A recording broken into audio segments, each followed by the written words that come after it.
Assalamualaikum warahmatullahi wabarakatuh. Alhamdulillahirrabbilalamin. Wassalatu wassalamu ala asrofil anbiya'i wal mursalin wa ala alihi wa sahbihi ajma'in, amma ba'du. Pertama-tama marilah kita ucapkan puji syukur atas kehadiran Allah Subhanahu wa taala, karena berkat rahmat dan hidayahnya kita masih diberikan kesehatan, kesempatan iman, Islam dan ihsan. Salawat berangkaikan salam tak lupa kita hadiahkan kepada junjungan Nabi besar Muhammad sallallahu alaihi wasallam. Allahumma salli wa sallim wa barik alaihi. Masih bertemu lagi dengan Ustadz Yogi dalam mata pelajaran Bahasa Indonesia. Nah, kali ini materi yang akan Ustadz sampaikan masih sama dengan materi yang sudah Ustadz sampaikan di minggu lalu, yaitu melaporkan hasil teks percobaan. Quran Surah Al-Ankabut ayat 43. Watilkal amsalu nadribuha linnas wa ma ya'qiluha illal alimun. Yang artinya, dan perumpamaan ini kami buat untuk manusia, dan tidak ada yang akan memahaminya kecuali mereka yang berilmu. Berikut merupakan tafsiran dari surah Al-Ankabut ayat 43, yaitu, dan perumpamaan ini kami buat dan paparkan untuk manusia agar diambil manfaatnya dan dijadikan pelajaran. Dan tidak ada yang akan memahaminya dengan baik dan sempurna kecuali mereka yang berilmu dan mendalami ilmu pengetahuannya tentang Allah, tanda-tanda kekuasaannya dan segala ketetapannya.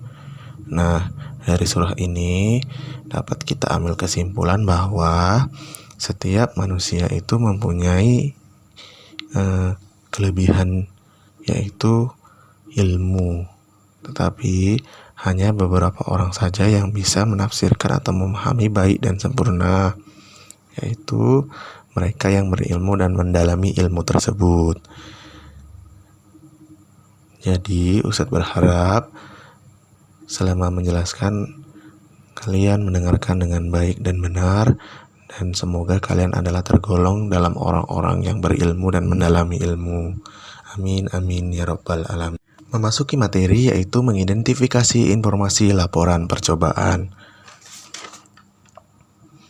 Di sekolah kalian pasti pernah melakukan percobaan yang berkaitan dengan ilmu tertentu. Contoh, pada pelajaran sains atau pelajaran IPA kalian pasti sering melakukan percobaan. Nah, di bahasa Indonesia juga ada laporan percobaan, tapi dalam bentuk teks. Percobaan merupakan penyelidikan terencana untuk mendapatkan fakta baru atau untuk memperkuat atau menolak hasil-hasil percobaan terdahulu. Jadi, laporan percobaan ini merupakan penyelidikan terencana untuk mendapatkan fakta-fakta baru atau memperkuat serta menolak jika kalian tidak setuju dengan laporan-laporan percobaan yang sudah dibuat lebih dahulu. Percobaan berkaitan dengan penelitian. Segala proses dan hasil dari percobaan dituangkan dalam bentuk laporan. Melaporkan percobaan merupakan kegiatan menuangkan hasil kerja setelah dilaksanakan penelitian, serta keadaan dan kondisi yang terjadi ketika penelitian itu berlangsung dalam bentuk dokumen tertulis. Selanjutnya, membandingkan isi dalam teks. Nah, Ustadz di sini memberikan 2 contoh teks, yang mana teks tersebut salah satunya adalah teks laporan percobaan, dan satunya lagi adalah teks lain. Di sini Ustadz akan membacakan yang cara memasak mie instan.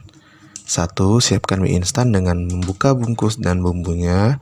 2. Siapkan 1 gelas air untuk direbus dalam panci kecil. 3. Letakkan panci berisi air di atas kompor dan nyalakan.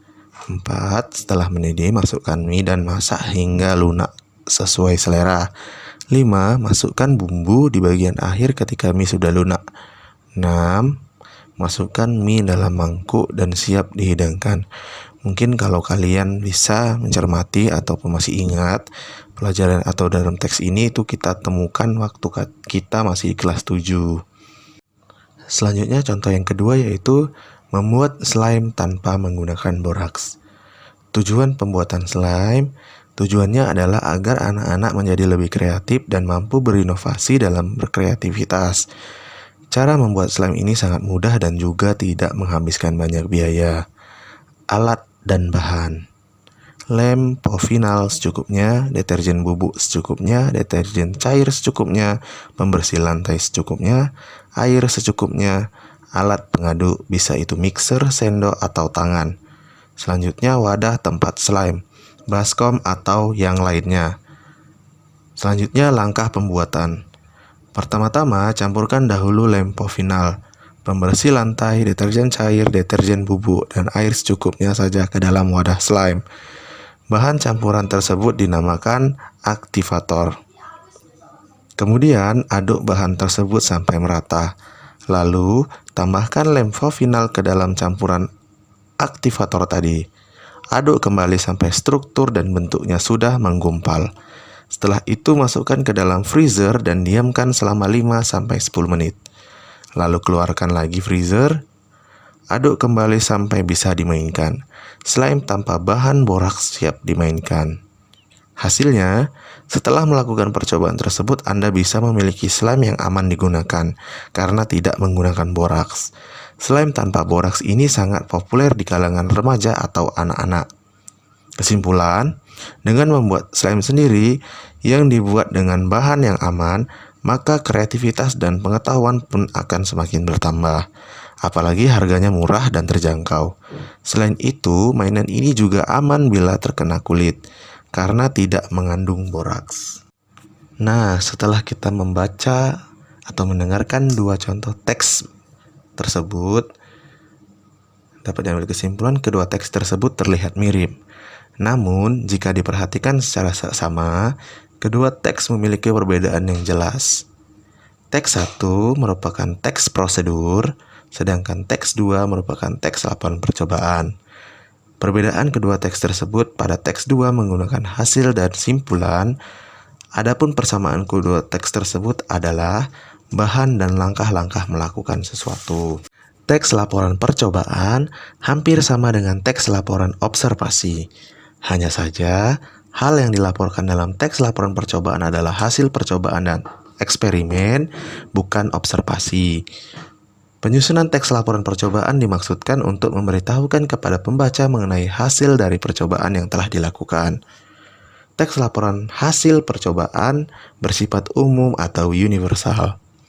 Teks laporan percobaan diawali dengan memaparkan tujuan percobaan, lalu memaparkan bahan dan alat yang diperlukan untuk melaksanakan percobaan, memaparkan prosedur pelaksanaan percobaan dan melakukan pengamatan, dan memaparkan pencatatan hasil percobaan. Teks diakhiri dengan kesimpulan hasil percobaan berdasarkan hasil analisis terhadap data hasil pengamatan. Cermatilah teks laporan percobaan yang judulnya membuat slime tanpa menggunakan boraks. Informasi yang terkandung dalam teks tersebut adalah menjelaskan percobaan membuat slime tanpa menggunakan boraks. Dalam teks tersebut terdapat beberapa tujuan, alat dan bahan, langkah-langkah, hasil, serta kesimpulan. Nah, alhamdulillah kita sudah sampai ke dalam penghujung acara. Ustadz akan memberikan sebuah tugas, yaitu carilah contoh teks laporan percobaan di internet, kemudian salin di buku latihan kamu. Mudah bukan? Ustadz ulangi. Carilah contoh teks laporan percobaan di internet, kemudian salin di buku latihan kamu. Nah, nanti akan menjadi patokan kita belajar mengenai teks laporan percobaan selanjutnya. Karena setelah ini, kita akan belajar mengenai ciri umum dari teks laporan percobaan, baru menyimpulkan isi dari teks laporan percobaan, dan lain sebagainya. Sampai di sini dulu kegiatan pembelajaran bahasa Indonesia kali ini. Akhirul kalam, lebih kurang Ustadz mohon maaf, kepada Allah Ustadz mohon ampun. Billahi fisabilil haq fastabiqul khairat. Assalamualaikum warahmatullahi wabarakatuh.